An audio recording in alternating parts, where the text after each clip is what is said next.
Dr. Ferrara, what has been your contribution to TESOL Colombia too?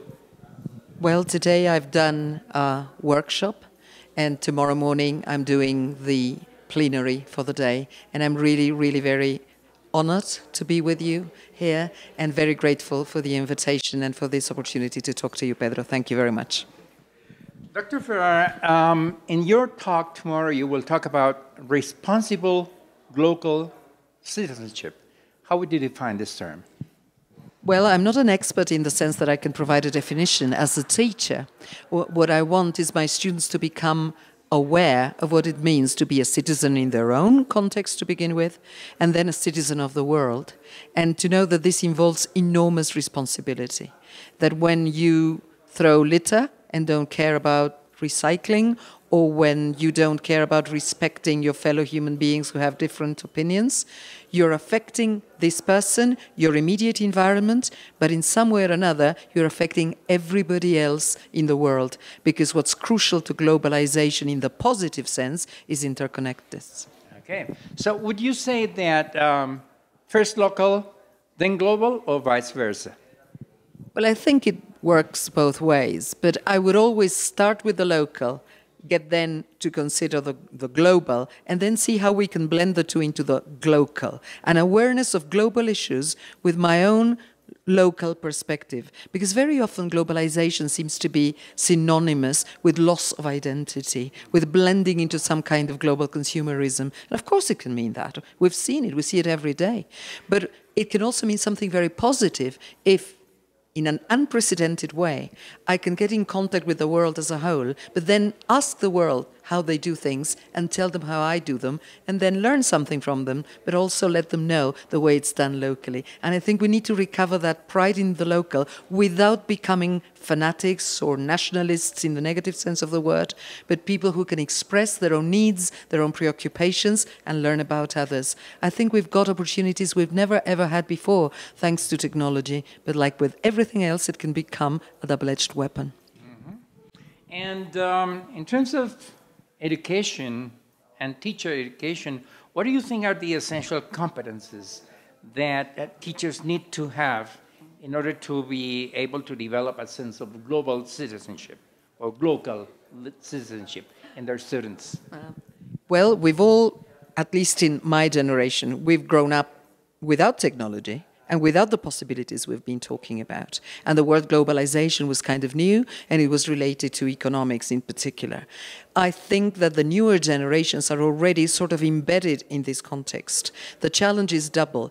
For them to know what their responsibility as educators is, and for us to be up to date and open our minds to possibilities that were out of the question when we were educated as teachers. Of course, the answer is continual professional development in all respects. But when it comes to the skills we need to develop, how can we expect our students to develop them if we don't have them ourselves? At least if we're not aware of what those competencies should be. And what are they? Some people talk about them as core skills. Others call them soft skills. I don't know. Whatever name we give them, they've got to do with challenges we've always had in education. Only they've become more apparent in the new paradigm, such as critical thinking, creativity, an awareness of differences in culture, but also what we have in common, and of course digital and visual literacy as well. And what about the faculties of education? What changes would you suggest there should be to prepare teachers to be more global aware? I've been a witness to lots of curricular reforms in my own country, Argentina, and in other parts of the world. And what I feel is that people have entered never-ending discussions on whether to include this subject, to take out this subject, to have more hours of, say, business English, fewer hours of the humanities, whatever. And I don't think it's a question of the number of periods, but of an overall approach to integrate and to see in what way every subject, no matter what you call it, contributes to the skills we are talking about: critical thinking, awareness of the global, ways of expressing the local. Every single subject we teach can contribute to that. And of course, we've got to make room for digital literacy in syllabi that didn't include that in the past. And concerns like the teacher's voice, how to use the voice to create a certain kind of positive atmosphere when you meet someone whose culture is so different from your own that you don't know where to start, how to use body language, how to listen. All those are skills that have become more crucial than ever, because even without traveling, you can contact a business partner, a colleague, another student on Skype. And perhaps your body language, your way of looking at this other person leads to a misunderstanding in communication that goes far beyond the right tense or the right pronunciation. And what about teachers in very isolated, remote areas of the country where there is very little access to technology, and still there is an evident need of developing this kind of local awareness? I believe that 10 years ago we couldn't dream of the sort of access people have now. I think this, of course, there is a digital gap, and there's no doubt about that, which is not only a question of rural versus urban, but a social question, a question of economic access. I don't think that because people don't yet have the tools, we should postpone the education that goes with it. And I applaud the initiatives in my country that have allowed people in very remote areas to access a computer that the government has provided to every single student and teacher in all schools. So much so that you see the children in rural areas sitting by a river, for instance, in the province of San Luis in my country, and you can see them doing what we would have called homework, sitting by the river outside school and accessing contents they would never have access by traveling or by actually being in contact with people. So even though we should not ignore this, I remember asking a group of students in a rural area in Argentina why they were so interested in technology and in learning English. And they said, oh, because my parents could have almost have gone bankrupt some years ago, and now I'm helping them in English to sell polo horses on the internet.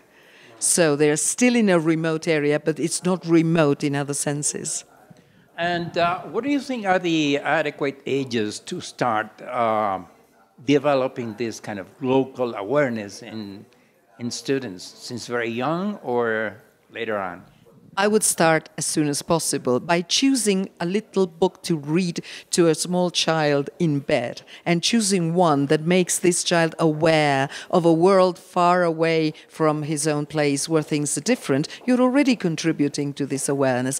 My granny did it without ever using technology. When she told me about her own land, and she told me about how things were done there, and it made me dream of going there some way, that curiosity was already a potential for global understanding. I always say that my interest in this was at home, because my parents came from such different backgrounds, from the religious, national, and linguistic point of view. And just to play with my cousins, I had to develop this awareness. You don't need to go exotic and talk to the Chinese or to someone in Papua New Guinea from Colombia or from my country to say, oh, we're developing intercultural awareness. That happens in your classroom. It happens in your neighborhood. When somebody lives in a very different way from your own, and you say, wait a minute, let me learn, let me take a position, and let me respect that, even though I may not agree.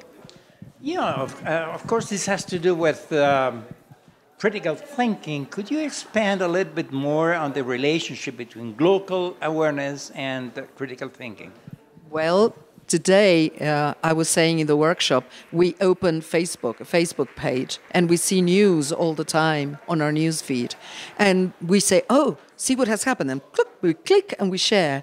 And we share irresponsibly because we haven't checked whether the news is true, whether there's vested interests behind spreading this piece of news on Twitter or on Facebook, and whether the photograph that accompanies very often the piece of news has actually been taken in the place people claim it's been taken. So we need to develop these critical thinking skills, which we always have in education, hopefully, and stop and say, wait a minute, have I checked the source? Have I checked who is responsible for this content, where this piece of news comes from? Have I compared it to a similar piece of news from another source? It's only then that I may give an opinion and share. That's critical thinking in terms of what's happening in the world. I remember when Turkish students had these demonstrations against the government, I could read very occasionally about it in the newspapers in my country. but my students were talking about it, and some had a certain point of view, others had a different point of view. It was simply by comparing and contrasting and asking questions that I was able to stop and get a critical view of the whole thing. Okay, Dr. Ferradas, thank you very, very much for your contribution to this TESOL Colombia too. Thank you. Okay, thank you very much.